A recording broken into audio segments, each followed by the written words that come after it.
Well, today we're going to talk about the best in banana boat luxury, I guess is what I'll call it. This 1974 Oldsmobile 98. Now, 1974 was an interesting year for the automotive, let's say, annals, and that's because the bumper standards went into place in the front and the back, and as you're going to see on this Olds, unfortunately, you have not only the railroad tie bumper in the front, but you also have these rubber flubber extensions in the back that just don't ever quite fit right. They never quite fit right from new either, and it's really hard to get replacements. But regardless, you can see that this 1974 Olds 98 is certainly large and in charge. It rode atop 127-inch wheelbase and was over 230 inches in overall length. Just a massive car and really approaching the peak size for the Olds 98s. These would obviously be downsized in 1977 with the next model generation, and then would be downsized again in 1985 and transitioned to front-wheel drive. Now, one of the things that you see up front here in terms of the styling is the divided kind of twin-port grille that, for whatever reason, Oldsmobile began adopting in 1968. And I'm surprised that General Motors design leaders allowed Oldsmobile to have this twin-port theme up front with a big divided center section, because this was really a Pontiac cue for many years.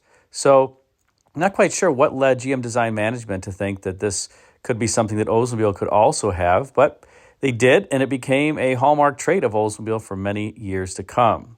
Now, the other thing that you see here on this Olds 98 that will become more prevalent as you start rotating around to the side is that this is also the first year that the grille kind of curls up a little bit into the header panel and the front portion of the car. That would be something that would be further extended, that kind of grille going up into the header panel, in particular on the redone 1976 Oldsmobile Cutlass. Now, as we rotate around to the front three-quarter view, you can see that grille and how it's kind of curling up into the header panel, as I mentioned previously.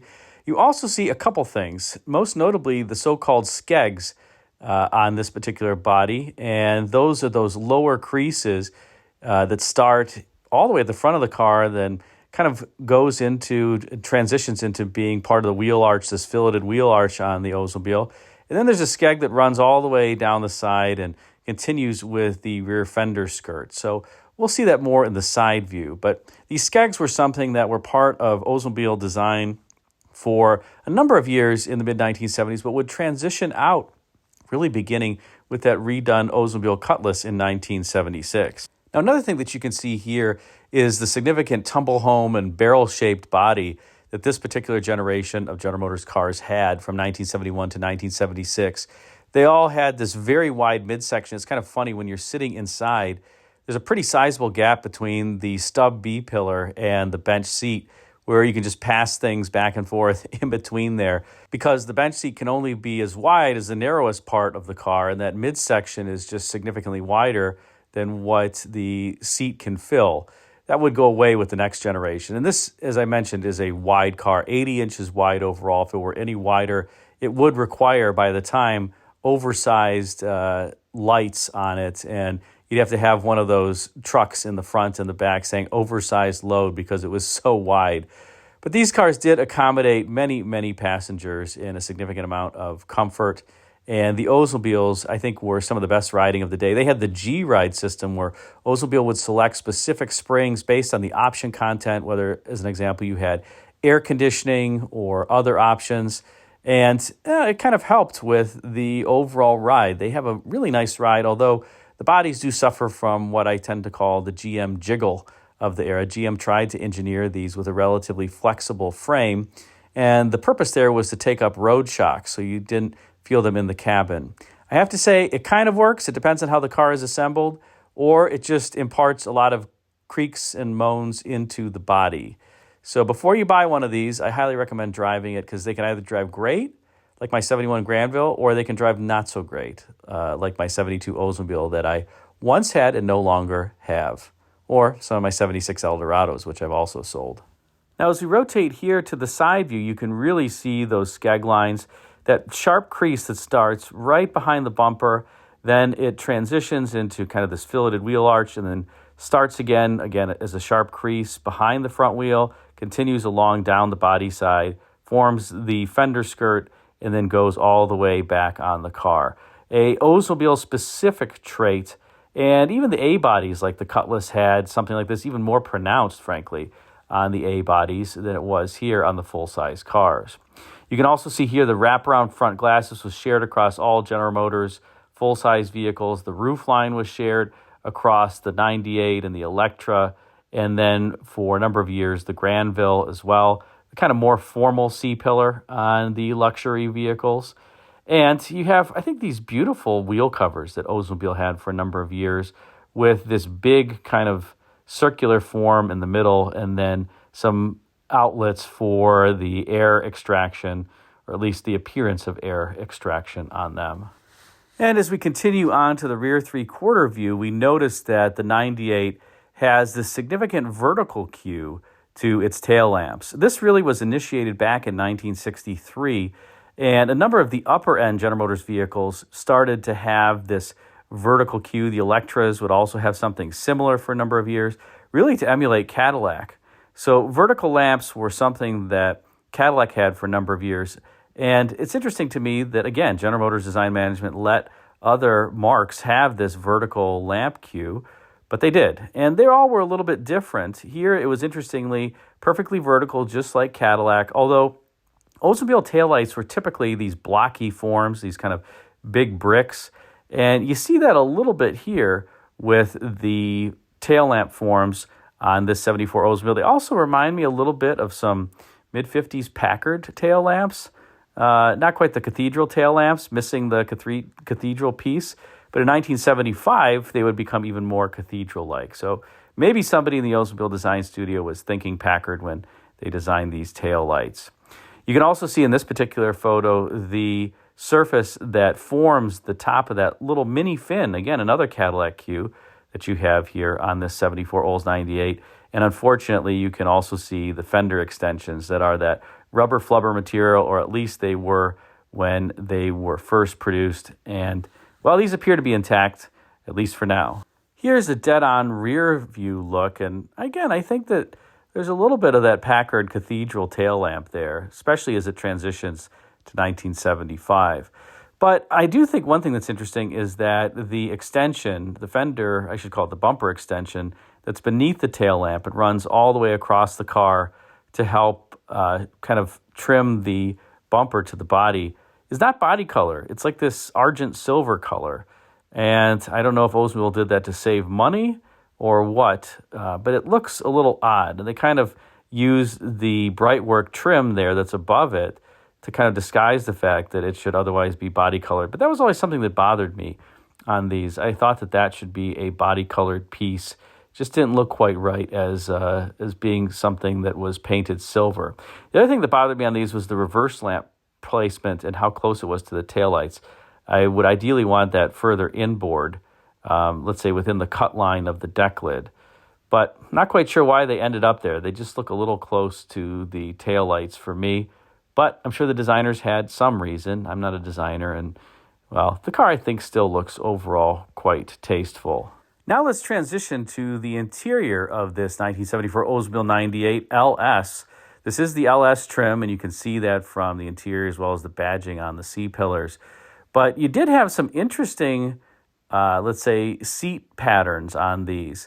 And it reminds me of what Oldsmobile came out with in 1968 on their cars, this more intricate pattern. And you got this with the Oldsmobile 98 LS interior trim. By this point, Oldsmobile had also revised its dash to be a little bit less driver-centric. The 1971 models, when they came out, had a more driver-centric cockpit. Here, you kind of had a radio that the passenger could at least share, but in true driver's style, which I love, the climate control could only be touched by the driver. That's on the left side of the steering wheel. Of course, you could get Oldsmobile's Comfortron system, the fully automatic air conditioning, heating, that controlled the fan speed, the mode outlet door, as well as the outlet air temperature. Pretty advanced setup for the time and also worked quite well. You'll also notice on this particular car that you have now the rolling numbers clock in the middle. There's something to those, let's say, chronometer style clocks, I think some marques called them. And as we transition to this shot of the instrument cluster, you can see the huge accelerator and brake pedal. For whatever reason, General Motors divisions had their own unique accelerator and brake pedals. Chrysler and Ford didn't do that during this particular time frame. On the Tornado in some years, those were even color keyed, but not on the Oldsmobile 98. You can also see the so-called air conditioning crotch cooler vents there in the lower portion of the IP. I kind of miss those because you really got some nice airflow throughout the cabin as opposed to just having the vents up top, but nobody really does that anymore for whatever reason. Not quite sure. It started to go out of style in the 1990s. Now let's transition under hood, and you have Oldsmobile's 455 cubic inch V8 topped by a 4-barrel carburetor. Unfortunately, by this point, it wasn't making all that much horsepower, just 210 net horsepower during this time frame. This is the year before catalytic converters would be affixed to these vehicles. And I think General Motors engineers, as well as the engineers from other automotive companies, were struggling a bit with emission standards. And so the cars are jetted pretty lean, and they just don't quite have the pep that they did even a few years prior, like the 1971 and 72s, and certainly the 1960s era cars have significantly more pep. But still, it provided smooth power, and if you're driving around town, they're very torquey, very peppy around town. It's just if you're going about 55, 60 miles an hour or north of that and you floor it, there's just not that much horsepower left. But there certainly is enough torque to pull you away from a stoplight quite strongly. Now, the Oldsmobile 98 only came with the 455 cubic inch V8s through the 1976 model year. 1976 would be the last year for Olds' 455, and in that year it was only making 190 horsepower. So sad. In 1971, as an example, if you got the 455 in a Tornado with dual exhaust, it was making 275 net horsepower. And in the Olds 98, if you got dual exhaust, it was making 250 net horsepower. So by this point, the power just wasn't quite there, but the torque still was. Although I have to say my 1975 Olds 88 that's powered by a 455, it doesn't quite have the torque either of the previous model years. It's even a little hard if you want to kind of spin the tires, whereas my 72 Olds 88 was very easy to roast the tires in that car. Oh well, I guess that's the price to pay for progress. And I will give you a little mechanics tip for your Oldsmobiles and also the Pontiacs and cars that have the air conditioning compressor outfitted in this position on the full-size vehicles. It's hard to get those spark plugs changed on the front two cylinders on these cars with air conditioning. But if you're having trouble, don't disconnect the brackets for the air conditioning or move the air conditioning out of the way. Don't do any of that.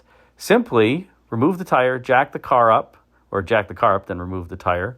And when you remove the tire, you'll see those two spark plugs staring right at you, and you can put a socket on them and get them out that way. That's the easiest way I've found to change those front two spark plugs, particularly on the Oldsmobiles of this era, as well as the Pontiacs outfitted with air conditioning. So what do you think of the Banana Boat Luxury for 1974? Do you see the Packard connection there in the tail lamps that I was mentioning before? Put a comment in the comment section and let me know.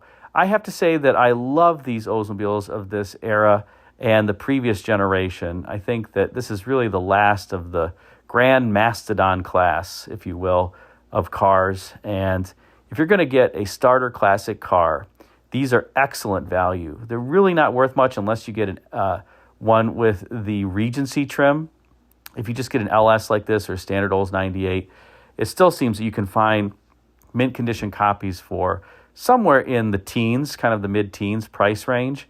And for that price, you're just going to get a great car that is fun to drive, it's quiet, it's comfortable, it's powerful.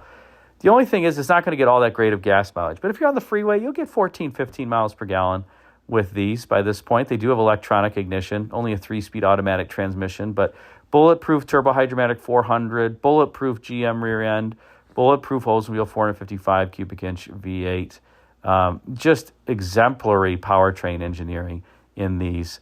Unfortunately, as I mentioned, not that much horsepower, but these are great, affordable, reliable classics that you can daily drive, frankly. And I used to, until maybe about 10, 15 years ago. I used to daily drive a 76 Eldorado, and it was great. Never gave me really any troubles. So There you have it. Put a comment in the comment section and let me know your thoughts. Thanks again for watching.